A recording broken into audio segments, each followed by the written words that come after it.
everybody in the world blind? Please, Lord, give me a sign, a sign. I feel like I'm losing my mind.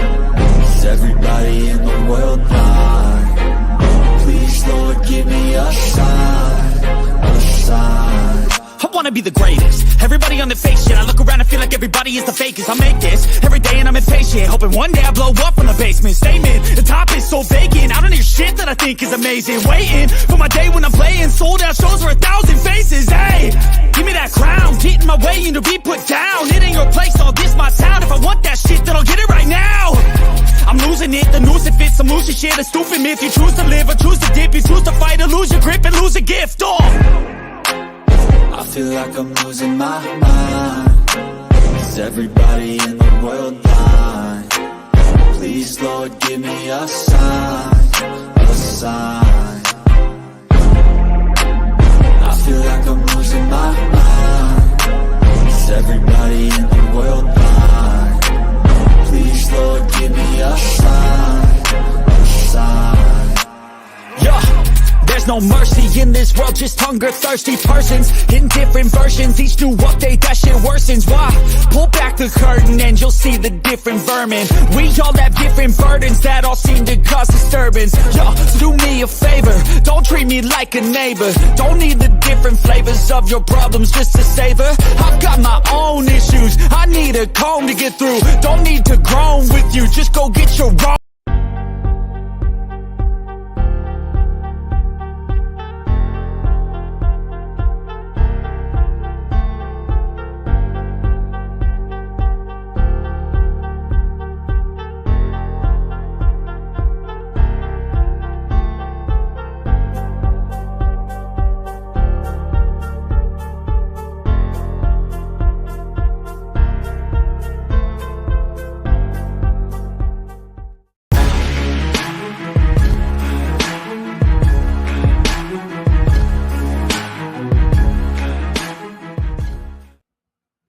Yo, what is going on, everybody? So, obviously, yes, I know I'm kind of doing a little bit of a late live stream, but I thought, get this like a post show and reactions, kind of get out of the way for a little bit. But before we get into it, if you guys are new, make sure to hit that like button, hit that subscribe button, definitely, and then make sure to ring that notification bell so you guys not miss any of the new coming content, not just from the Philly Sports Talk podcast, and also here on the All Star Sports Summary. So, link is down below. So, obviously, right now, I'm going to go over both nights here on WrestleMania 39 and, kind of give my take on a lot of things. And to be fair, like I said, I will say there's going to be some nitpicking. So, a little disclaimer there. But to kick off night one, we had the United States Championship match between Austin Theory and John Cena. To be fair, this match, I wouldn't say it's hot garbage, but it just was disappointing. And the reason why I say it's disappointing, because if he had it's just like, for some reason, just honestly didn't look too clean or too fluid in the ring, if that makes sense. Now, like I said, that's my only nitpick. Now, my second nitpick is the fact that if he had Austin Theory hit John Cena with 2 8-count downs, it just never, what's the word I'm looking for here? It just never really lived up to the hype of what exactly is going on. But what up, Greg and John? Well, we'll get to night 2 in just a moment. But to be honest, though, it did feel like this was seen as potentially last match in the company, because knowing the fact that he's a full-time actor now, but honestly, this match for me just didn't do it for me. It was okay for what it was, but in reality, it just was not great. Now, I'm not saying like the match was like super terrible, but you could have done a lot better with this match, especially on the grandest stage of them all. I mean, it is especially to kick off WrestleMania, if you're going to hype that one up, and just never lived up to the hype, and it was disappointing. Because obviously, to be quite honest, you really have not done nothing to obviously not elevate Austin Theory. And the way that it did, that match kind of came and gone. Now, next match we had, especially here on night one, was the SmackDown Women's Championship between Charlotte Flair and Rhea. Most of us knew that Rhea was going to pick up the victory over Charlotte, which was kind of given. But where, I could care less if I brought up some Charlotte stands, because I could care, like I say, I could care less. Charlotte, just cannot sell worth the fucking damn. That's my always biggest nitpick with Charlotte. She cannot sell. She cannot sell like a wet paper bag, basically. Like, if you looked at that one spot where the Avalanche Riptide, she did not sell that right, like, effectively whatsoever. And that's where I think a lot of times where I think I there's some lot of hate that's some justified, though. But yeah, it was a good match, so I'll give it that. Now, Charlotte, there's been reports that she actually might be going into bodybuilding, actually. So her future could be up in the air. So she pretty much made this match into, in a way, passing up the torch, in a sense, to let Rhea be the face of the SmackDown Women's Division. And to be quite frankly, I don't mind it, but it's just I can't take Charlotte I think most of us can't or just cannot really. What's the one I'm looking for here? I want to say not. I don't hate her, but it's just I can't stand the fact that she's in the title picture almost each, like, just what like, say, it's for like 6 months, 8 months, up to a year. Like, nobody cares. Like, we're so tired of it to this point. Like, it's time to, and the company's doesn't know how to build new stars. That's just me. But not gonna Charlotte, but just Charlotte. There's a lot of things. The one thing I nitpick on is her selling.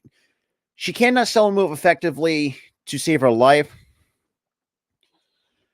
Well, we're going to have to wait and see, because if that's the case, I don't think that's going to happen. I think Charlotte has, there's been reports, and Fightful reported this too, that, like I said, Charlotte might be going to might pursue a career in bodybuilding. That's the reason why you've been seeing her lately, been cutting so late. I think doing weight cutting. I guess you could say, in the way what bodybuilders do. But so we'll have to wait and see how that goes. But with Rhea getting the win, finally 3 years, in a way, this is kind of like a receipt, that the company has owed Rhea after. Let's Rhea, for the lack of a better term, screwed her from the NXT title in 2020. I think a lot of times people want to forget that year, just never really. That's just me.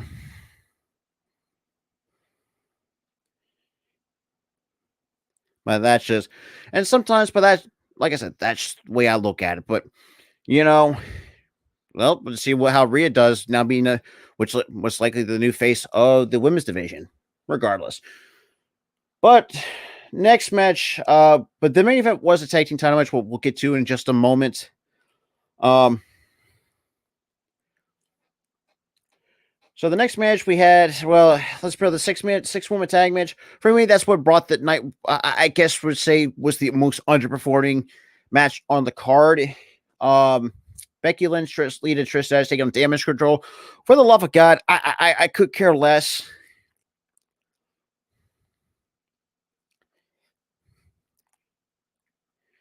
It's just, this match should never have happened, regardless. And people say, "Oh, we might see a Trish heel turn." No, it's never the case. With Damage Control pick up the win, even though, like I said, I could care less about this win for Damage Control, because they're pretty much just fucking screwed at this point. They're just pretty much in purgatory. But that's just me. That's just the way or most of us have seen how Damage Control has been booked over the last. It was good, but just didn't feel me did not belong in WrestleMania. That's just my opinion. But I thought the one match actually took me, I thought really performed really well for me in my estimate, is Seth Rollins and Logan Paul. No, Damage Control got actually pretty much. Oh yeah, but yeah, with Becky Lynch getting the win over that. But like I said, Damage, they got to break up that group. I really like Bayley. Like, the 4 horsewomen is just it's run its course. I mean, first of all, knowing that you really let Sasha Banks walk out because of money issues, the fact that, the company doesn't really think of her as a hot.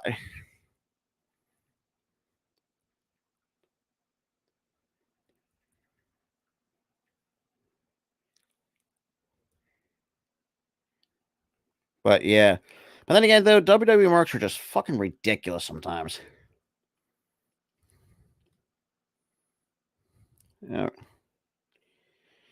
But my boy, DJ Storms, maybe, whether you like him or hate him, but, at times, like, it's just for me. Look, I still have respect for Bailey. I think she's still a phenomenal talent, sure. But look at Io Sky. Like, what happened? It's just the fact that, some of these superstars are taking like a complete 180 in the wrong direction. Bailey, ever since coming back from that knee injury, she hasn't really been the same as much. And this heel turn, or this heel character, it's starting to come again really stale in a way. The fact that it's a little, it's boring, for lack of a better term. And I don't know what else to say. Dakota Kai, I don't know what the hell's going on with her. I really do not like the women's division. For lack of a better term, they're never going to recover. This is going to take years to fix. Because now the fact you have to go the overhaul of the old, like the four horsewomen. You going to have to overhaul them at some point, and you have to rebuild the women's division, both Raw, SmackDown, and probably NXT. And as much as I love doing NXT at times, in terms, the women's division on NXT is a lot better than what the main roster, the women's on both Raw and SmackDown are. It's better. You got upcoming stars, and for me, it's sad. Like it's like now you're gonna see, but like I said, but night 2, oh boy, I'm gonna be dissecting night 2 because good lord, I thought night 2 was a fucking dud. But my apologies for dropping that one, but obviously it's in one for a good reason. But regardless, I thought Seth Rollins, Logan Paul, I thought that was actually really good for what it was. The fact that you had KSI in the Prime costume, which makes sense because they're both partners with or like or what do you call it? The founders of Prime or whatever the case may be, regardless. And Seth Rollins getting the win over Logan Paul. No, I got to give Logan Paul a lot of credit. Oh, trust me, Nate TKO. We'll get to that as well. And to be quite honest, I think that both Logan Paul and Seth Rollins put on a fantastic match for night 1. I thought that was, for me, that was one of my match of the night. Because I got to give Logan Paul where credit is due. The fact he actually has worked hard. Yes, he's wrestled some limited matches, but sure. Think about it. The dude had. You got to. Look. As much as Logan Paul can maybe loved or hated, but you have to take into consideration just. Whereas I would say, what do you call it? That he actually did a lot of training for it. But then we had a fatal 4-way tag match. I thought that was actually really good for what it was, with Braun Strowman and Ricochet taking on the Street Profits, Alpha Academy, and the Viking Raiders. Now, with the Street Profits picking out the win, overall, it was a really physical fatal 4-way tag match. Now, it is kind of weird. There's a bit of a dynamic with Braun Strowman and Ricochet, which I don't mind, but for some reason, just I want to see more of Ricochet. But then again, this is the WWE we're talking about here, the company that pretty much ruined Ricochet. Yeah, that is true. That is absolutely true. But shout out to 6 in the chat though. Like I said, I know it's kind of weird to seeing, doing a lot of late night live stream at 1:15 in the morning, but thought I'd get my thoughts on it. Because I don't. I'm going to keep you guys waiting because I had nothing else better to do. But outside of that, the next match we had was the Rey Mysterio and Dominic Mysterio, which, to be quite honest, I really enjoyed it. Especially with Dominic, though. Fantastic entrance. Pretty much chef's kiss right there for Dominic. And it's funny, my boy Earl, who I'm good friends with, the fact he does the heel work that Dominic has been having so far, it's been nothing but short of spectacular for Dom, in my honest opinion, anyways. The fact that even Earl doesn't like it's like that's kind of the point if you think about it. Even though I don't want to say that pretty much to him, but I think he knows it too. Um, but regardless, Rey Mysterio does get the win, but and there were some funny moments. And speaking of Rey, even though I will say the only thing I will nitpick with Rey, I didn't like the mask though. The mask, the mask that Rey was wearing just never did it for me. For whatever reason, kind of gives me the Iron Man type of, or like a Batman mask, the way how it's like, I don't know, it feels like it's like 3D printed, the way that his mask is looking like. And the fact of the matter, he whipped his ass literally with the belt, which is actually was funny as all hell. But you know, what up, Taj? What up? But yeah, I thought Dominic and Rey, they did a really night one clears it by a mile.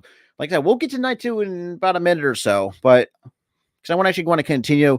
I thought Rey and Dominic, they actually really, I thought they actually did really well. Yeah, Jose, unfortunately, very disappointing. Speaking of night two, which we'll get into right now, the kickoff. Oh God, why was this a fucking kick?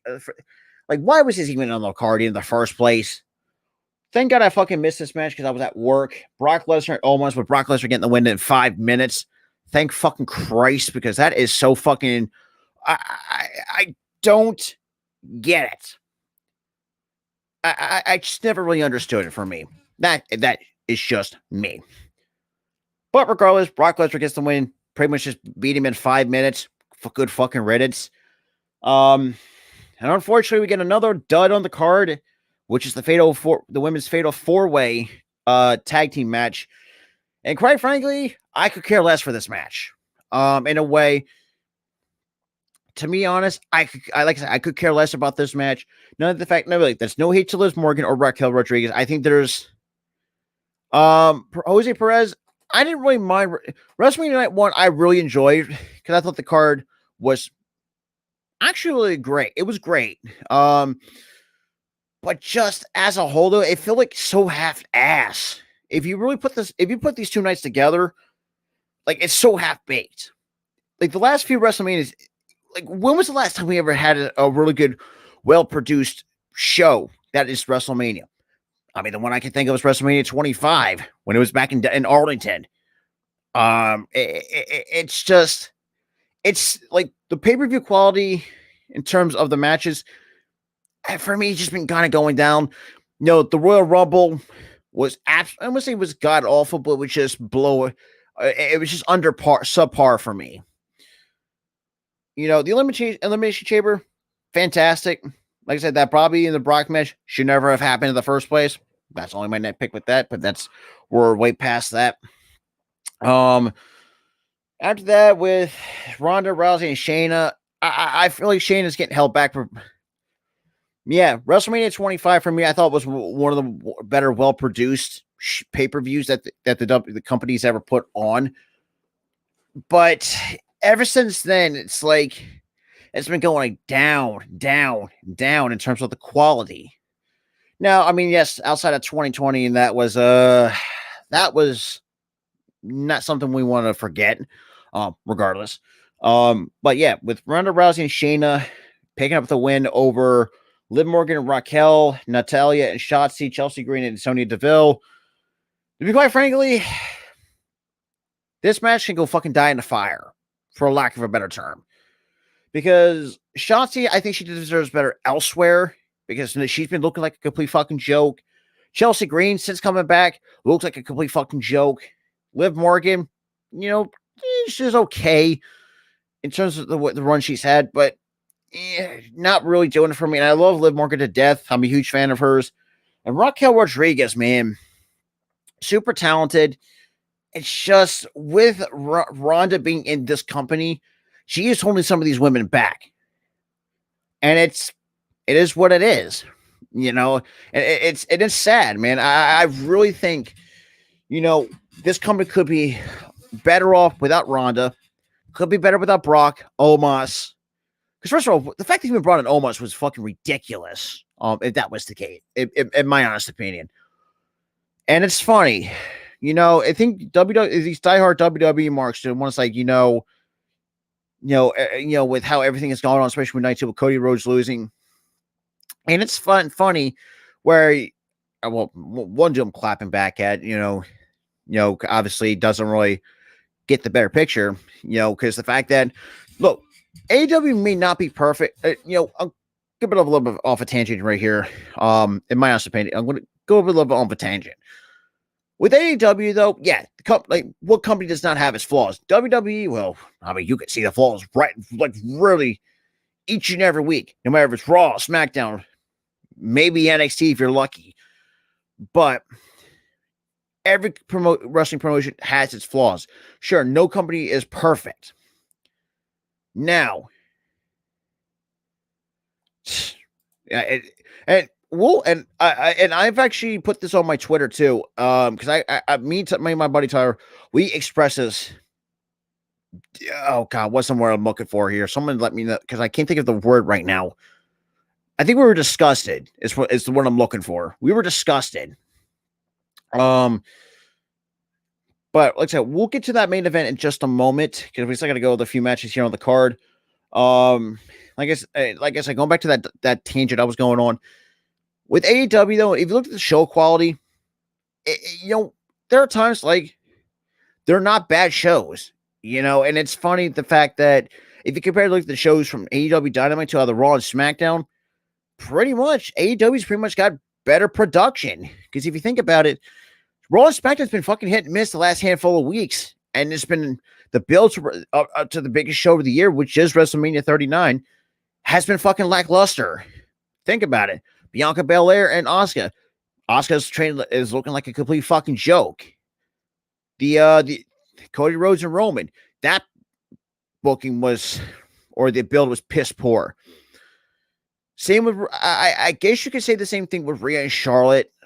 So you had 3 builds for tag team. The only one that I think I did really pan out was the tag team title match between Kevin Owens, Sami Zayn.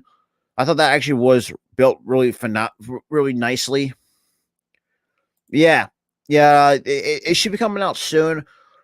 But going back to WrestleMania, the one next match we had on the card, we had the Triple Threat Intercontinental Championship match. For me, this is the one match I thought that was good for night 2, for what it was.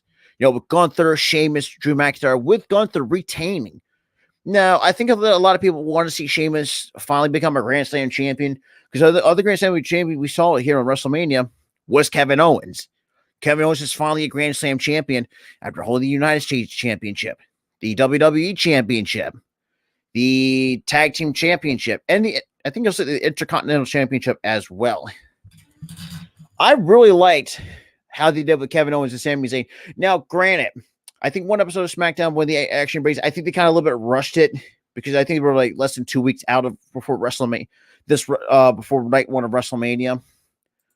I don't mind it, but for the love of God, like the night 2 has been fucking, for lack of a better term, been very lackluster as of recently, the last few years. It's been nothing but short of disappointments. Because you always have that one match I think that's really good on the card. And obviously night 2 for WrestleMania 39 was the Intercontinental Championship match with Gunther, McIntyre, and Sheamus. Because for me, I had Sheamus winning this, but then again, I'm not opposed to Gunther retaining this title. I guess you could say, I don't know, like the fact that the company is, I mean, don't get me wrong though, it's actually pretty nice to see. They're actually seeing Gunther as at some point. I think should be the next one that should dethrone, if that wasn't the case. But we'll get to the main event from night 2, and we'll talk about that. Y'all can get you guys' inputs as well. Gunther retains. Very physical match though. For what it is. I mean, I feel bad for Sheamus. I mean, his chest was like chopped up hamburger meat, for lack of a better term, because damn. Regardless, now we had the second to last match before the main event was the Raw Women's Championship match between Bianca Belair and Asuka. Like I mentioned before, the build to this was absolutely god awful. They pretty much treated Asuka like she was like a fucking child, like spitting all the mist out of her mouth and shit like that, which didn't sit well with me, and it didn't sit now with most of everybody. But regardless, Bianca retains, and wow, there's been some mixed reactions for that, and obviously for good reason. But then again, and the only drawback is the fact that, for me, and I talked about this, I think, when I was on our WrestleMania watch party, even though it wasn't that for that long, was the fact that Bianca Belair is their biggest draw right now, and the fact that you treat Asuka like that, who's been with the company for over a decade at this point, and you're telling me she's gonna have one more run with the title. I don't get it with some of these booking decisions. I really don't get it. But here nor there, this match was okay. I didn't really care. I didn't really think it was that great to begin with. But now, on to the main event. I think, obviously, we all kind of want to talk about this. The undisputed WWE Universal Championship match between Roman Reigns and Cody Rhodes. Well, for the love of God, look, for the longest time, I never really hated Roman, but the one thing that I always had a nitpick with Roman is the fact that if you go back to like 2013, 2014, when he was always in that big dog gimmick, I guess you could say, when he was constantly getting shoved down our throats week in, week out, and we could care less for it. And ever since coming to the tribal chief gimmick, kind of really, I would say, revitalized his career. But now, the fact that he's 55 days away from that 1,000 mark it's ridiculous. What's the fucking point? These records don't mean fucking shit, if you think about it. And with Roman retaining, and where I will nitpick with this heavily, is the fact that you couldn't have him have a clean win. He had to have the involvement of the Usos, Solo Sikoa, and Paul Heyman, which is a load of fucking bullshit. That is some bullshit at its finest. Oh, and I think another match too that I feel like was brought down, of what I feel like underperformed, which we'll get to in just a second after this main event, was the fact that you made Cody look like a complete fucking fool, and you made Roman look weak. So either way, this was a lose-lose situation, regardless. And I could care less of if I'm going to hurt some WWE Mark's feelings. I could care fucking less. Now, I know not to say everybody, but I think sometimes you have to take a look at this. Yeah, and they did, but unfortunately, that turned out that kind of backfired, and it's disappointing, for lack of a better term. The finish, first of all, if he had Roman beating Cody clean, middle of the ring, fine, I had no issues with that. But the fact of the matter is, you had Solo get involved. You had the Usos getting involved. You had Paul Heyman somehow getting his way into getting his involvement in. There's no need for that. The last time Roman ever had a clean win, before the Bloodline started with Jey Uso, I think people tend to forget that was the last time Roman Reigns had a clean win before the formation of the Bloodline, which pretty much, let's saved WWE television for the last handful of months, for the lack of at this point. It's ridiculous. There's no need for that. And quite frankly, though, at some point, this Bloodline storyline has to come to an end at some point. Because I think over time now, this storyline with the Bloodline, it's starting to run its course. And I don't. And look, I'm not saying I hate the Bloodline storyline, but that was just nothing but Creed of gold for the handful of months. But over time, it's like, when's enough? And exactly, that's what I'm saying. Like there's no need for that. You pretty much brought down the value of it. The match itself on paper was good, but like I said, with that involvement of the Bloodline and Paul Heyman, brought the value down way down. And you made Roman look fucking weak. You made Cody Rhodes look a complete fucking idiot. I don't know what to. I don't sometimes. The creative decisions behind this, and the fact they're so worried, say, "Oh, let's have Roman hold it for 1,000 days." Who gives a flying fuck about that? I know I fucking don't. I don't fucking care. These records don't mean fucking shit. I really don't. Because to be quite honest, Roman's making these titles are just making it useless at this point. Like, it's bad. Like, the only title that's getting a lot of prestige right now is the United States Championship. And that's bad. And look, for the longest time, I really didn't have no issues with the United States title, for sure. But the fact of the matter is that the main roster treating the United States title as like the main belt, especially on Monday Night Raw. That's concerning to me. That is absolutely concerning.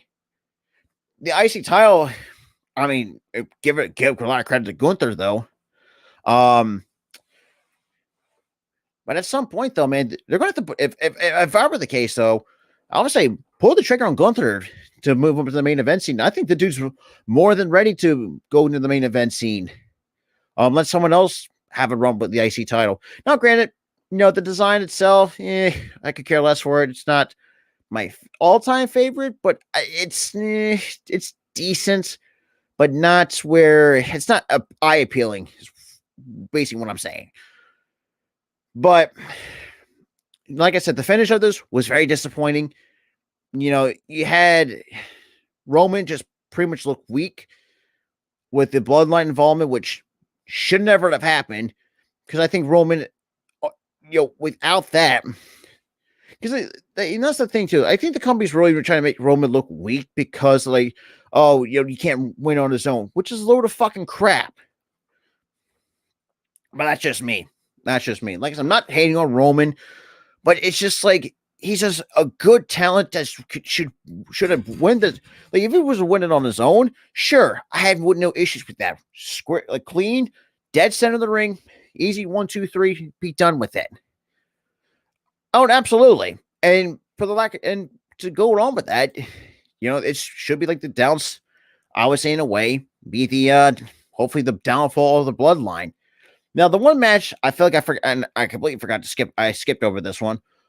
Was the Hell in a Cell match, and man, I was a little bit disappointed with this one. And what I mean by exactly. And it's sad. I mean, the dude's a phenomenal talent for what he is. Don't get me wrong. Got better on the promos. I mean, that's pretty after getting roasted by John Cena one time on the mic, but that was kind of funny. Regardless, going to that Hell in a Cell match, which I completely forgot I skipped over, so my apologies on that. So you had Edge taking on the Demon Finn Balor, and let's just say it was disappointing, for lack of a better term. And what I mean by that is they pretty much, whoever's in charge of or whatever the creative decision was, pretty much killed quote unquote, in kayfabe wise, killed the Demon character. And that's the reason why, we have really not seen the Demon on pay-per-views, the Demon Finn Balor, a lot. Because I know Finn Balor, I know it's kind of fucking upset, or I'm not going to say upset, but kind of probably irritated of, and don't get me wrong, though, Finn Balor, even though not as the Demon, though, still some phenomenal work with him in the Judgment Day. Hell in a Cell, yeah, it was just disappointing. Quick injury timeout, that was a little bit of a delay. It just never, and then you had Edge winning, which, to be quite honest, you should have had Finn Balor or Edge put over Finn Balor to end this once and for all. but that was not the case. Like, this is, in a way, I would say twice that WWE has killed off the demon character for Finn Balor. And and look, like I said, Finn Balor is not a terrible wrestler by any stretch of the means. The dude has been, since being the leader of the Judgment Day, has been nothing but short of phenomenal. Best work I've seen him since, I guess you could say, during his time with New Japan. When he started Bullet Club, when that heel turn, kind of gives me what I'm not saying, but Judgment Day to be like the Bullet Club, but in a way, you're seeing some good work out of Rhea Ripley, Dominic Mysterio. Actually getting some nuclear heat. You can pretty much roast marshmallows on. Damian Priest. Now, granted, yes, he's getting up there in age, so you're gonna have to capitalize on every opportunity to have to him get some championships under his belt. And that's a really good faction of the Judgment Day, which I thought overall wasn't terrible. It was like 50-50. With Rhea, let's be real, just kind of whooping Charlotte's ass, which I think most of us would expect. And Finn Balor just, I don't know. Like, I don't know. And to be, like I said, and me and my other buddies talked about this too.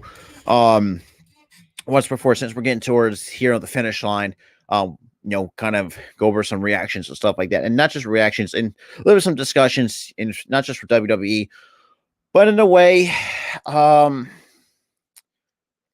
the fact that, you have nothing for Damian Priest, which sad, because the dude's a phenomenal talent in his own right. Dominic Mysterio, he's finally come. He's already coming into his own, but he's doing it on a fantastic job with that. Rhea, I like what she's done. This faction in itself has revitalized some of these talents' careers in a way. Because think about it, before the Judgment, you had Damian Priest was kind of floundering, like, obviously the lower mid card. Rhea was no good. After Rhea lost that her NXT Women's Championship in 2020 to Charlotte, she's been kind of floundering. She's been kind of getting lost in the shuffle. Same with Finn Balor, and with Edge starting the Judgment Day faction, kind of really helped, Rhea become a better version of herself. Same with Finn Balor, Damian Priest. Like, it sometimes it just takes you into consideration of just, I don't know. I really just, I wish a lot of time, I wish the creative would actually understand, you can't be relying on some of these, and knowing that Edge is going to retire soon on his own terms, which is most likely what's going to happen, which is going to suck. But then again, he's already up pushing his mid 40s, almost to his early 50s, give or take. And that the women's division, well, let's be real, the main rosters, they need a lot of work and retooling. They're going to have to overhaul both Raw and SmackDown, for sure. But yeah, that's all I got for some late night WrestleMania 39 post-show reactions and stuff like that. Let me get We'll see. We'll see the Raw after WrestleMania. If we're going to get any call-ups. Because there's some rumors with Cameron Grimes and Braun Breaker could be the two, could be on the way to the main roster, but we don't know for sure. Whether for now it's been kind of quiet on that end. But with that being said, I thought I'd stay here, hang out for a little bit, talk, kind of go over WrestleMania and stuff like that, kind of get my thoughts on it, do my little bit of dissection, and just kind of give what I thought on it. I don't think Damage Control needs to be faced. I think Damage Control needs to be broken up. Io Sky, for the love of Christ, if you're not watched her when he was in NXT, the Black and Gold brand was fucking phenomenal. Like, and Bayley, I don't know what you're going to do with her. I really don't know, because right now Damage Control pretty much is dead at this point. In a way, because they're going to get lost in the shuffle regardless. Dakota Kai, you can't really take these women seriously. Since the return when they came back at SummerSlam, which was nice. But ever since then, like, it was hard to get behind them. Io Sky, from what I'm like I said, from the Black and Gold brand days, just never was impressive on NXT. But when she got to the main roster, it was just what's the word I'm looking for here? Just not. Uh, I don't know. I think, damn, to be quite honest, man, it's if you executed damage control a lot better under better creative circumstances, then yeah, I think there's could be a different argument to be made. But like I said, damage control at this point is pretty much kayfabe dead. They're pretty much dead on the right, or they pretty much are DOA. Because Bailey, it's hard to take her seriously now. Same with Dakota Kai. I really hate to say it. Like I said, Io Sky, it's hard to take seriously. Even though Io Sky is phenomenally talented, but the character work just doesn't sit well with me, in my honest opinion. And it was a good WrestleMania in a way, yes, but it was still, for me, felt like it was half-assed on night 2. It just felt half-baked in terms of the card or the product, and it just doesn't. I don't know. I really don't don't really know. But other than and it's like, and it's funny too. Actually, I did want to. But actually, I did put this on my Twitter though, which I will read out basically what I tweeted and stuff like that. If you have not followed me on Twitter, that is linked down below as well. If you guys want to check out the stuff that I tweet, I pretty much tweeted saying, "quote Honestly, Roman Reigns really looked fucking weak. Are you fucking kidding me? Winning with the help of the Usos and Solo Sikoa. Couldn't put Paul Heyman there because I ran out of the limit for Twitter. You kind of seem that same range, but regardless, WWE, y'all missed a huge opportunity.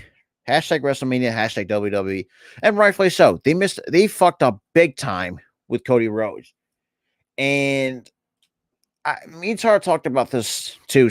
While we have a little bit of a chance, was the fact that Cody Rhodes, like I said, Cody Rhodes looked like a complete fucking, how was he, noob, but just looked, I don't know. Yeah, but then again, like I said, and that's kind of bringing it back to our point. He can't win on his own, and that's for me. If you're going to be okay, the way that I see it is, if you can't do that, if your character can't say can't win on his own, it's time to change it up. No, I would not say the change of the Tribal Chief gimmick, which has been kind of been the biggest money draw, but at some point, I don't know anymore. And it's, oh God, my ear itches, but it's just, it was a fun night, but it was fun but disappointing at the same time. It was just a mixed bag of emotions, like a mixed bag of Skittles or a mixed bag of peanuts, for lack of a better term.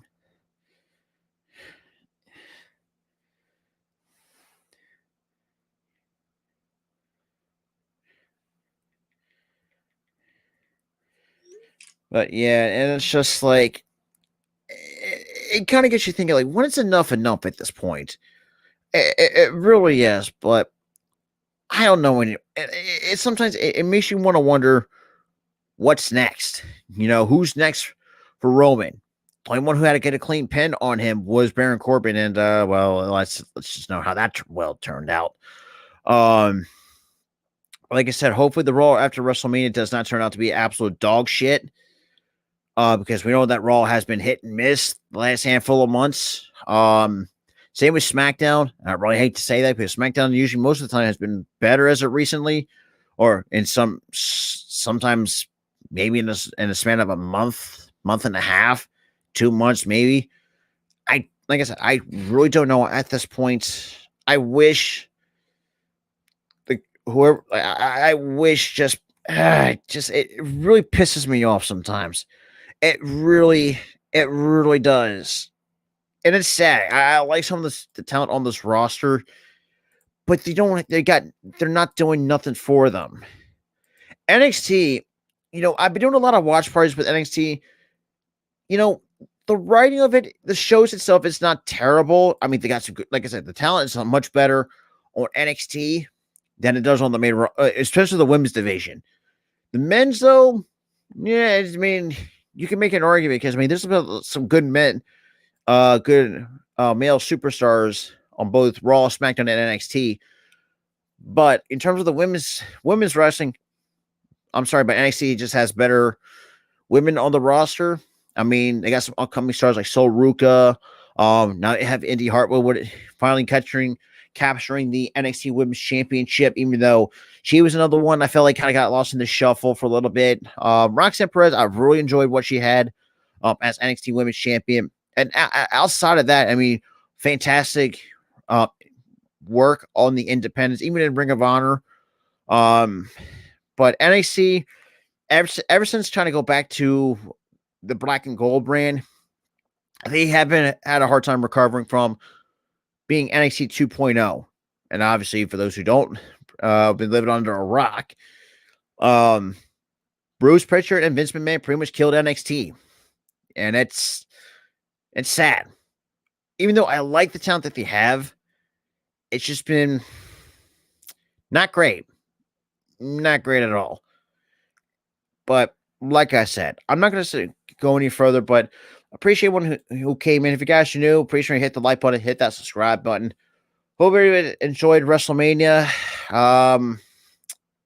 Yeah, it's most of us gonna have a hard time figuring out what the hell just happened. And yeah. And yeah, I'll talk to you guys, and I hope everyone has a good night. I'll see you guys on the other side.